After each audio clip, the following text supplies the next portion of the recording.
Last week, Senate Majority Leader Harry Reid postponed the discussion of tax cut extensions until after the election, and Speaker Nancy Pelosi has yet to announce if the House will tackle the issue before Congress adjourns Friday. Of course, if the House somehow squeezed in a difficult vote on taxes in their remaining hours in session, it would surely be just symbolic, because there is no chance of the Senate taking up the bill before the election. Vice President Biden has just told us that he respects the congressional leadership's judgment on the legislative strategy of the tax cuts.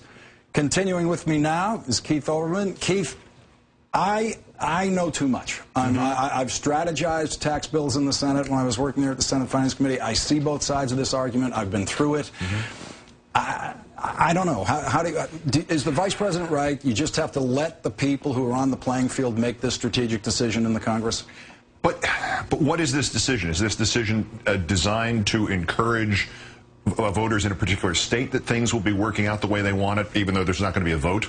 Is this about Harry Reid in Nevada particularly? Is that the idea behind it? Because, you know, obviously the work of Ms. Angle there has put Senator Reid back into that race when he really didn't have a chance, when he was just facing the chicken lady. Now, all of a sudden, he can win that one and return to his seat if he doesn't make a major mistake. And what my worry is that this decision has been made in the Senate to protect a couple of senators with this expectation that, don't worry, the polling shows that the voters understand that we're with them on this issue, even though we do not presently have the guts to even try it in the fashion that Nancy Pelosi is going with. On the other hand, if the House is willing to go and try this thing, especially with suspension, and go for the three-quarters vote, there is something at least symbolic. There is a willingness to show off the new automobile and see if you can actually drive it around the block, or if it's made out of wood.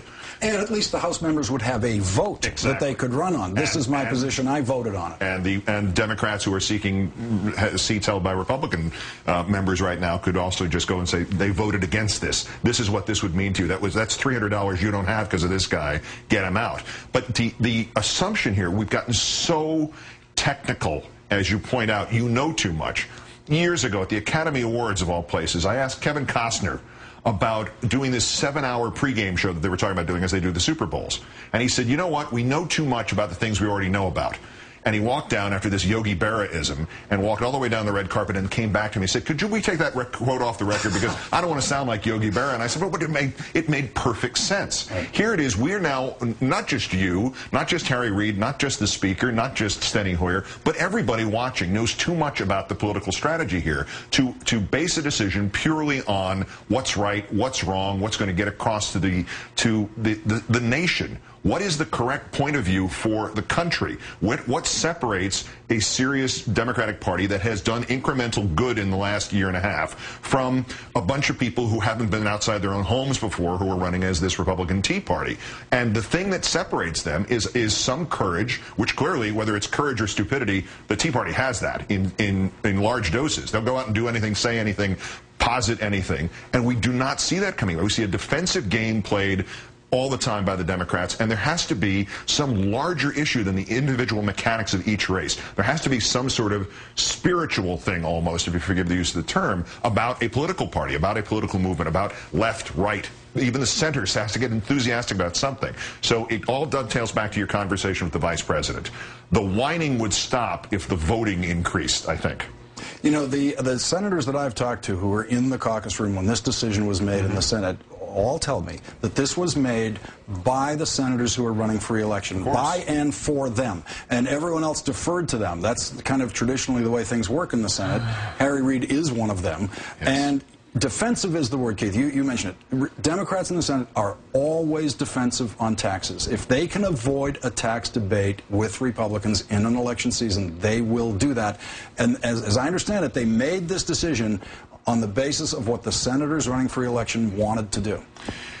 I do defer to their professional expertise, as I defer to yours on this particular topic, but it just, as I said, it seems to me that sometimes you have to take a little bit of a risk. Otherwise, what is the point? I may now agree, if I'm in Nevada, I may agree with Harry Reid's point of view. I may even agree with him politically that he should play it close to the vest. But, you know, on the other hand, I might say, you're just not, you don't have the courage. I want somebody else, and I'll take 6 years of this idiot and then come back to you later. You know, this is why I say I don't know. The inside the Beltway wisdom on this thing dictates one thing. What's happening out there with this wildfire that's going on with Tea Party, there is something loose in the voting population that we don't really understand. It is a very tough call to say which way to go on this one. Keith Olbermann, thank you very much for joining me tonight. Keith Olbermann, the book is Pitchforks and Tortures, available now for pre-order. And, of course, there is Countdown in its new re-air time at 11 p.m. Eastern, immediately following The Last Word. I cannot thank you enough for getting me started on this first show. You're very welcome, and keep them there till 11 o'clock. Thank you.